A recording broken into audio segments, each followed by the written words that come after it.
Hello student, कैसे हो आप सब। उम्मीद करती हूँ बेटा सभी अच्छे होंगे और अपनी पढ़ाई भी बहुत अच्छे से कर रहे होंगे। तो बेटा हमने अपनी लास्ट वीडियो में सरल स्थायी उत्तक तक पढ़ा था, ठीक है। जो क्या था, पादप उत्तक था एक, और कौन से वाला, स्थायी उत्तक का भाग था पहला, कौन सा, सरल स्थायी उत्तक। अब हम दूसरा कर रहे हैं उसका प्रकार, जो कि क्या है, जटिल स्थायी उत्तक। तो बेटा जो अब तक हम एक ही प्रकार की कोशिकाओं से बने हुए भिन्न भिन्न प्रकार के उत्तकों पर विचार कर चुके, यानी कि एक ही जैसी कई कोशिकाओं ने मिलकर जो अलग अलग तरह के उत्तकों को बनाया था, अब तक हम उनके बारे में पढ़ चुके हैं, ठीक है, और उनके कार्य करने के तरीकों को देख चुके। तो ऐसे उत्तकों को क्या बोला जाता है, साधारण स्थायी उत्तक या सरल स्थायी उत्तक, ठीक है। अन्य प्रकार के स्थायी उत्तकों को जटिल उत्तक कहते हैं। अब जो बेटा अन्य प्रकार के उत्तक होते हैं, स्थायी उत्तक, उनको क्या कहते हैं, जटिल उत्तक बोलते हैं। क्यों, अब इनको जटिल क्यों बोला जाता है? जटिल उत्तक एक से अधिक प्रकार की कोशिकाओं से मिलकर बने होते हैं, यानी कि इसमें एक प्रकार की कोशिकाओं से मिलकर ही बना हुआ उत्तक नहीं होता। इसमें क्या होता है, अलग अलग तरह की कोशिकाएं मिलकर एक साथ उत्तक का निर्माण करते हैं। जैसे अब तुम इसको ऐसे समझ सकते हो कि स्कूल में तुम्हारे कोई कॉम्पिटिशन हो रहा है, ठीक है, तो या फिर फंक्शन हो रहा है, तो बेटा उसमें क्या होता है, अलग अलग क्लासेज के बच्चे, ठीक है, कोई 9th का, कोई 10th का, कोई 6th का, कोई 7th का, इस तरीके से किसी भी मतलब कि क्लासेज के बच्चे किसी एक पर्टिकुलर फंक्शन को तैयार करते हैं, ठीक है, या प्ले को तैयार करते हैं। तो क्या करते हैं, वो एक साथ एक यूनिट की तरह कार्य करते हैं। वो ये नहीं देखते कि वो अलग है, वो दूसरी क्लास का है, वो सिर्फ अपने उस कार्य पर ध्यान देते हैं, ठीक है। तो ऐसे ये भी एक इकाई की तरह कार्य करते हैं, ठीक है। जाइलम और फ्लोएम इसी प्रकार के जटिल उत्तकों के उदाहरण है। तो बेटा जो जटिल उत्तक है उनमें दो प्रकार होते हैं, कौन कौन से, जाइलम और फ्लोएम। इन दोनों को संवहन उत्तक भी कहते हैं। अब ये संवहन क्या है बेटा, संवहन एक तरह से उसको कहा जाता है कि जो क्या करता है, एक स्थान से दूसरे स्थान तक किसी भी पदार्थ को, किसी वस्तु को ले जाने में सहायक हो, ठीक है। तो जो उत्तक इस कार्य को करते हैं उनको संवहन उत्तक कह देते हैं। और ये कैसे करते हैं, तो ये जो दोनों उत्तक होते हैं ये मिलकर एक संवहन बंडल का निर्माण करते हैं, जहाँ से क्या होता है, ये पदार्थ एक भाग से दूसरे भाग तक पौधों के जा पाते हैं, ठीक है। और यह उत्तक बड़े पौधों की एक विशेषता है। और बेटा क्या होता है, बड़े पौधों में ज़्यादा आवश्यकता होती है किसी भी सामान को इधर से उधर लेके जाने में, भोजन को, जल को, पोषक तत्वों को, ठीक है, तो जो कि उनको स्थानीय वातावरण में रहने के अनुकूल बनाती है। तो कैसा वहाँ का वातावरण है उसके अकॉर्डिंग ये क्या करते हैं, पदार्थ की, जल की, पोषक तत्वों की सप्लाई करते हैं एक भाग से दूसरे भाग में, ठीक है। तो बेटा संवहन उत्तक क्या होते हैं और इनका बंडल क्या होते हैं, ये सब तुम्हें 6.3 डायग्राम में दिखाया गया है। देखो 6.3 डायग्राम बेटा ये रहा, ठीक है। तो बेटा यहाँ पर तुम देखो, यहाँ पर तुम्हें संवहन उत्तक भी संवहन बंडल भी दिखाया गया है, ये रहा। ये ब्लू कलर में जो तुम्हें दिख रहा है ना, ये क्या है, संवहन बंडल, ठीक है। तो तुमने देख लिया संवहन बंडल होता क्या है। अब हम अपने वापस टॉपिक पर चलते हैं।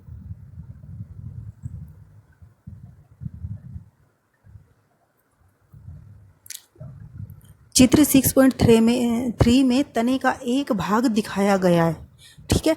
क्या हम संवहन बंडल में मौजूद विभिन्न प्रकार की कोशिकाओं को देख सकते हैं? तो बेटा चित्र 6.3 में तो तने का सिर्फ एक ही भाग दिखाया गया है, ठीक है। क्या हम संवहन बंडल में मौजूद विभिन्न प्रकार की कोशिकाओं को देख सकते हैं, क्योंकि उसमें अभी बोला हमने एक से अधिक प्रकार की कोशिकाओं से मिलकर बना होता है, ठीक है। तो ये भी हम देख तो सकते हैं, लेकिन किससे देख सकते हैं, सूक्ष्मदर्शी की सहायता से, ठीक है। तो अब क्या है बेटा, जाइलम ट्रैकिड यानी कि वाहिनिका भी बोलते हैं, और वाहिका जाइलम पैरेन्काइमा, ठीक है, जो कि चित्र 6.7 A B C में दिखाए गए हैं, और जाइलम फाइबर से मिलकर बना होता है। तो बेटा जाइलम जो होता है उत्तक, वो किस किस से मिलकर बना होता है, इन चार भागों से मिलकर बना होता है, या फिर जाइलम के अंदर ये 4 भाग होते हैं, ठीक है। कौन कौन से होते हैं, वाहिनिका, वाहिका, जाइलम पैरेन्काइमा और जाइलम फाइबर या फिर जाइलम रेशे, ठीक है। तो डायग्राम में देखो तुम, ये बेटा तुम्हें 2 उत्तक दिखाए गए हैं, जटिल उत्तक। कौन कौन से, फ्लोएम दिखाया गया फर्स्ट में, फिर क्या है, जाइलम दिखाया गया है। तो बेटा देखो इसमें अलग अलग तरीके की कोशिकाएं तुम्हें दिख रही होंगी, अलग अलग आकार की, कोई गोल है, कोई लंबी है, कोई स्पाइरल है, ठीक है। तो बेटा जाइलम के अंदर ये 3 भाग होते हैं। सबसे पहला क्या है, ट्रैकिड, जिसमें ये छोटे छोटे छिद्र भी होते हैं। दूसरा है बेटा वाहिका, ठीक है। और पहले ट्रैकिड को क्या बोलते हैं, वाहिनिका भी बोलते हैं। तो दूसरा क्या ट्रैकिड है, जिसमें इस तरीके से इसका आकार होता है और इसमें भी छोटे छोटे छिद्र होते हैं, ठीक है। तीसरा क्या है बेटा, जाइलम पैरेन्काइमा। ये एक बेटा रोड की तरह होता है, ठीक है। तो इसके अंदर क्या होता है, इस तरीके से ये कोशिकाएं जुड़ी होती है, इन जिनमें क्या है, केंद्रक दिखाया गया है तुम्हें, कोशिका भित्तियाँ दिखाई गई हैं, ठीक है। और बीच में क्या भरा हुआ है, कोशिका द्रव्य। तो ये क्या है, जाइलम पैरेन्काइमा। और फोर्थ क्या था, जाइलम रेशे, ठीक है। तो जाइलम इन 4 भागों से मिलकर बना होता है, ठीक है। इन कोशिकाओं की कोशिका भित्ति मोटी होती है। और बेटा ये जाइलम जो होते हैं या फिर ये उत्तक जो होते हैं, जाइलम और फ्लोएम, इनकी क्या होती है, कोशिका भित्ति मोटी होती है। क्यों, क्योंकि इनमें क्या होता है, बहुत सारा सामान एक स्थान से दूसरे स्थान पर ले जाया जाता है। जैसे कि तुम ई रिक्शा में बैठते हो तो वो तो तुम्हें ले जाने का कार्य करते हैं, लेकिन कई बार क्या होता है, हमें बहुत हैवी सामान को एक स्थान से दूसरे स्थान पर, एक स्टेट से दूसरे स्टेट में भेजना होता है, तो क्या बड़े बड़े ट्रक का प्रयोग करते हैं ना। तो ऐसे ही ये बड़े बड़े पेड़ों में दूर दूर तक सामान को पहुंचाते हैं, पदार्थों को पहुंचाते हैं, पोषक तत्वों को पहुंचाते हैं। तो उनकी क्या होंगी, कोशिका भित्तों को मजबूत होना चाहिए। और इनमें से अधिकतर कोशिकाएं क्या होती है, मृत होती हैं, ठीक है। यानी कि वो क्या हो चुकी होती हैं, उनकी आयु बढ़ चुकी होती है, विकसित हो चुकी होती है। और विकसित होने के बाद वो क्या कर देती है, अपनी कार्य करने की क्षमता खो देती है, जैसा कि हमने पढ़ा था पहले, वृद्धि कोशिका। और फिर वही किसका रूप ले लेती है, स्थायी उत्तकों का। और जिन स्थायी उत्तकों में हम पढ़ रहे हैं जटिल स्थायी उत्तक के बारे में, ठीक है। ट्रैकिड और वाहिकाओं की संरचना नलिकाकार होती है। जो ट्रैकिड होता है और वाहिका होती हैं, वो क्या होती है, नलिकाकार होती है। ये दोनों देखो बेटा, एक नली की तरह होती है, ठीक है, जिसके अंदर से पदार्थ एक स्थान से दूसरे स्थान पर आसानी से जा सकता है, ठीक है। इनके द्वारा पानी और खनिज लवण का ऊर्ध्वाधर संवहन होता है। ऊर्ध्वाधर क्या होता है बेटा, ये ऊर्ध्वाधर मतलब होता है कि सिर्फ एक ही दिशा में, और वो भी ऊपर की तरफ, ठीक है। तो खनिज और पानी क्या होते हैं, जड़ों से हमेशा ऊपर की तरफ जाते हैं, नीचे की तरफ थोड़ी ना आएंगे। आसमान से थोड़ी ना पानी आएगा पेड़ में और ज़मीन में जाएगा। ज़मीन से पानी और पोषण का अवशोषण पेड़ों के विभिन्न भागों तक जाता है, तो एक ही दिशा में करता है, ठीक है ना, संवहन। पैरेन्काइमा भोजन का संग्रह करता है, और जो जाइलम पैरेन्काइमा था वो क्या करता है, वो भोजन को इकट्ठा करने का कार्य करता है, ठीक है। और यह किनारों की ओर पानी के पार्श्वीय संवहन में मदद करता है। और ये क्या करता है बेटा, किनारों की ओर पानी के पार्श्वीय संवहन, यानी कि पौधों के जो किनारे होते हैं, ठीक है, कोनों कोनों तक पानी को पहुंचाने का कार्य में कौन मदद करता है, पैरेन्काइमा, ठीक है। और फाइबर रेशे जो फोर्थ भाग था बेटा, फोर्थ पार्ट था, वो क्या करता है, फाइबर रेशे मुख्यतः सहारा देने के कार्य आता है, के कार्य करते हैं। तो बेटा जो फोर्थ था फाइबर रेशे, वो क्या करता है, पेड़ को सिर्फ सहारा देने का कार्य करता है, ठीक है, ताकि वो बिल्कुल खड़े रहें सीधे। अब नेक्स्ट क्या बेटा, फ्लोएम, दूसरा प्रकार किसका, जटिल उत्तक का। तो फ्लोएम 4 प्रकार के अवयवों या 4 प्रकार के भागों से मिलकर बना होता है, जो कि क्या, चालनी नलिका, पहली क्या चालनी नलिका, दूसरी क्या साथी कोशिकाएं, तीसरा फ्लोएम पैरेन्काइमा, और चौथा क्या, फ्लोएम रेशे। तो ये दो तो सेम है बेटा, जाइलम में जाइलम पैरेन्काइमा, फ्लोएम में फ्लोएम पैरेन्काइमा, और जाइलम में जाइलम रेशे और फ्लोएम में फ्लोएम रेशे, ठीक है। सिर्फ इसमें दो कौन से अलग हैं, उसमें दो कौन से अलग थे, इसमें चालनी नलिका है और साथी कोशिकाएं हैं। उसमें क्या था बेटा, ट्रैकिड था और वाहिका थी, ठीक है। अब फ्लोएम देखो बेटा, फ्लोएम के अंदर ये चारों भाग, सबसे पहले चालनी प्लेट इस तरीके की होती है जो तुम्हें यहाँ पे दिखाई गई है, ठीक है।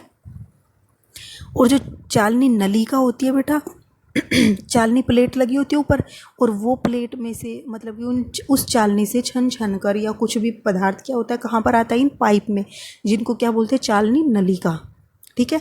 और इन चालनी नलिकाओं के ही साइड में क्या होती है, साथी कोशिकाएं होती हैं, ठीक है, क्या होती है, साथी कोशिकाएं, ठीक है। और फिर उससे आगे क्या होती है, उसके बाहर क्या होता है, फ्लोएम पैरेन्काइमा, क्या होता है, फ्लोएम पैरेन्काइमा, ठीक है। तो ये था तुम्हारा फ्लोएम उत्तक, ऊपर तुमने पढ़ा जाइलम उत्तक।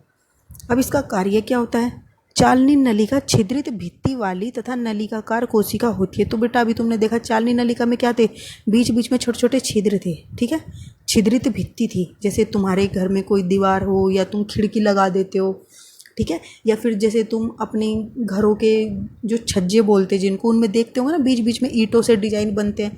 इस तरीके से ही ऐसे सोचो, इसमें भी क्या है, बीच बीच में से मतलब कुछ कुछ जगह छोड़ी होती है, ठीक है ना, और वो छिद्रित भित्ति वाली होती है, ठीक है, और नलिकाकार कोशिका होती है। फ्लोएम जाइलम के असमान पदार्थों को कोशिका में दोनों दिशाओं में गति करा सकते हैं। और बेटा ये क्या होता है फ्लोएम, ये जाइलम के असमान, यानी कि जैसे जाइलम नहीं कर पाता, वो सिर्फ एक ही दिशा में क्या करता है, पदार्थों को भेज सकता है, लेकिन फ्लोएम दोनों दिशाओं में गति करा सकता है पदार्थों की, ठीक है, भोजन को ऊपर भी भेजता है और भोजन को जड़ों तक भी भेजता है। फ्लोएम रेशे को छोड़कर फ्लोएम कोशिकाएं जीवित कोशिकाएं होती हैं। और बेटे क्या होता है, फ्लोएम जो रेशे होते हैं इनको छोड़कर बाकी जितनी भी कोशिकाएं थी वो क्या होती हैं, जीवित कोशिकाएं, यानी कि ये तीनों। सिर्फ फ्लोएम रेशे क्या था, मृत थे। और हमने उसमें जाइलम में क्या पढ़ा था कि जाइलम में कि अधिकतर कोशिकाएं मृत होती थी, ठीक है। तो बेटा ये टॉपिक हमारा यहाँ पर ख़त्म होता है। पादप उत्तक क्या होते हैं, हम उत्तक के बारे में पढ़ रहे हैं इस चैप्टर में, जिसमें हमने क्या पढ़ा, 2 तरीके के उत्तक होते हैं, कौन कौन से, जंतु के उत्तक होते हैं और पौधों के उत्तक होते हैं। फिर पौधों के उत्तक को 2 वर्गों में बांटा गया था, ठीक है, किस आधार पर, उनकी आकार के, उनके कार्य करने के आधार पर, ठीक है। तो कौन कौन से थे, वृद्धि उत्तक था और दूसरा क्या था, स्थायी उत्तक था, ठीक है। तो वृद्धि उत्तक में हमने क्या क्या पढ़ा था, शीर्षस्थ, अंतर्विष्ट, ठीक है, और कैम्बियम, हमने इनके बारे में पढ़ा था। पार्श्वीय भी बोलते हैं। तो वो क्या करते थे, पौधे की वृद्धि में मदद करते थे।